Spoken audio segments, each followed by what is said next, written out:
University మంచి భవిష్యత్తు కోసం తెలుగు విద్యార్థులు ఇష్టపడే యూనివర్సిటీ. కాల్ 9059052378 9059052379.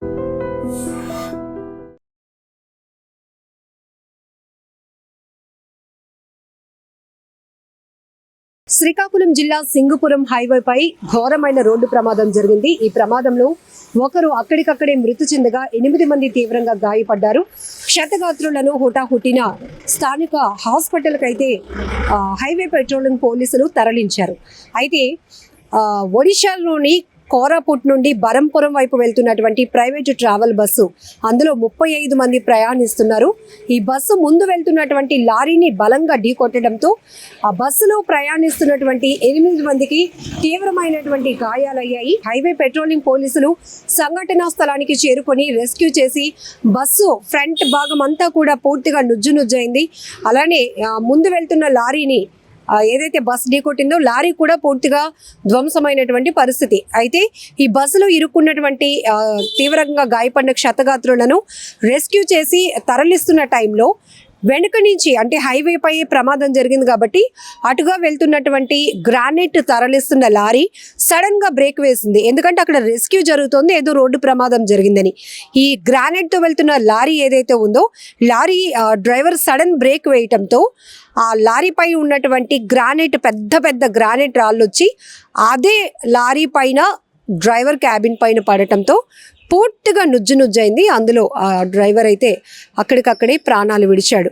దాంతోపాటు బస్సులో ప్రయాణిస్తున్న ముందు బస్సు ప్రమాదం జరిగింది కాబట్టి అందులో 8 మంది కూడా తీవ్రంగా గాయపడ్డారు. ఈ ఘటన ఎంత దురదృష్టకరం అంటే, ఏదైతే ఈ ముందు వెళ్తున్నటువంటి లారీని బస్సు ఢీకొన్న ఘటనలో మాత్రం మృతులు ఎవరు లేకపోవడం చాలా గొప్ప విషయం. ఎందుకంటే దేవుడి దయ వల్ల అది పెద్ద యాక్సిడెంట్ అయినప్పటికీ కూడా ఎవరు ప్రాణాలు పోగొట్టుకోలేదు. కానీ ఆ ప్రమాదాన్ని చూసి సడన్ బ్రేక్ వేసినటువంటి లారీ మాత్రం గ్రానైట్తో వెళ్తోంది. ఒక్కసారిగా సడన్ బ్రేక్ వేయడం వల్ల గ్రానైట్ రాళ్ళు వచ్చి క్యాబిన్ మీద పడి ఆ డ్రైవర్ ప్రాణాలు విడిచాడు. ఇక్కడ ఎంత దురదృష్టం చూడండి.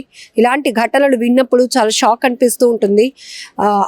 ఆ లారీ ప్రమాదం జరిగిన తర్వాత ఇంకా వెనుకపై హైవేపై ఒక్కటికొకటి వెనుక వస్తూ ఉంటాయి కాబట్టి ప్రమాదం చూసి బ్రేక్ వేసిన ఇంకో లారీ కూడా కొంత డ్యామేజ్ అయింది. ఇలా ఈ ఒక్క ప్రమాదంలో ముందు వెళ్తున్న లారీని ట్రావెల్ బస్సు ఢీకొన్నటువంటి ప్రమాదంలో బస్సుతో పాటు మొత్తం 3 లారీలు నుజ్జయ్యాయి. ఒకరు మృతి చెందారు. 8 మంది తీవ్ర గాయాలతో హాస్పిటల్లో చికిత్స పొందుతున్నారు. చాలా బాధాకరమైన విషయం. ఇంకా నయ్యం, అందులో 35 మంది ట్రావెల్ చేస్తూ ఉన్నారు.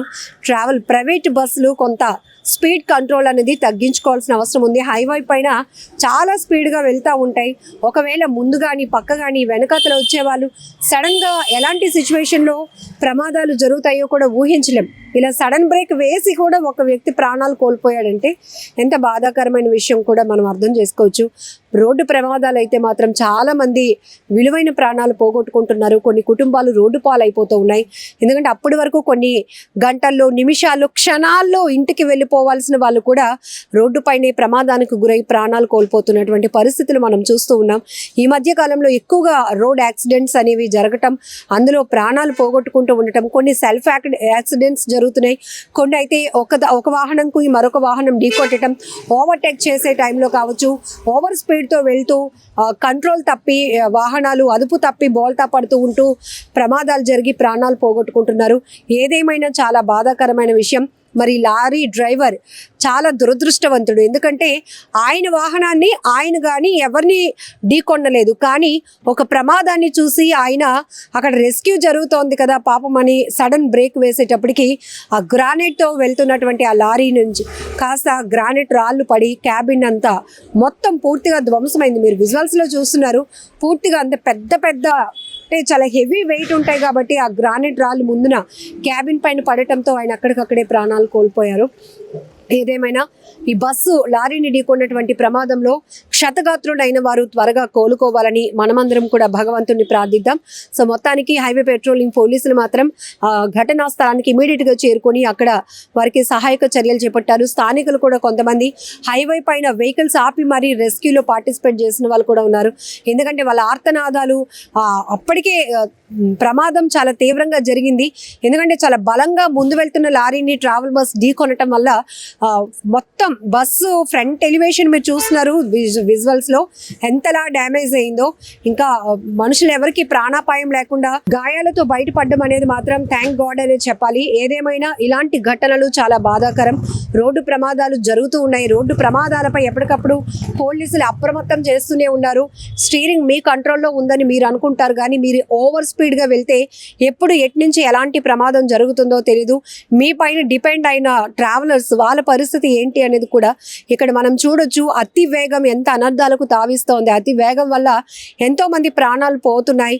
కుటుంబాలు కన్నీరు మున్నీరుగా విలిపిస్తున్నటువంటి పరిస్థితులు. కొంతమంది అయితే శరీర భాగాలు పూర్తిగా పోగొట్టుకొని అదొక నరకం అనుభవిస్తున్నారు. ప్రమాదంలో ఇలాంటి చాలా ఇన్సిడెంట్లు మనం చూస్తున్నాం. కాబట్టి కొంత ట్రాఫిక్ రూల్స్ని మనం పాటించి అతి వేగాన్ని తగ్గించుకొని సేఫ్ జర్నీయే మోటోగా ముందుకు వెళ్తే బాగుంటుంది అనేది కూడా ఉంది పరిస్థితి. నిజంగా ప్రస్తుతం ఉన్నటువంటి సమాజం దేనికి ప్రయారిటీ ఇస్తుంది? ఆర్థిక సంబంధాల చుట్టూ మాత్రమే తిరుగుతోంది. మళ్ళీ ఎన్నికలంగానే చాలా విరక్తి కలుగుతాను. మంచి అనిపిస్తుంది కదా, లేడీస్ కూడా ఛాలెంజింగ్ జాబ్స్ చేసినప్పుడు చాలా బాగుంటది. ట్రాఫిక్ అసిస్టెంట్స్ గా నియమించిన ట్రాన్స్జెండర్స్ అందరితో సాల్యూట్ చేయించుకుంటున్నారు. ఫుడ్ డెలివరీ ఇవ్వటానికి వెళ్ళినటువంటి డెలివరీ బాయ్ అనిల్ పై కళ్ళ ముందు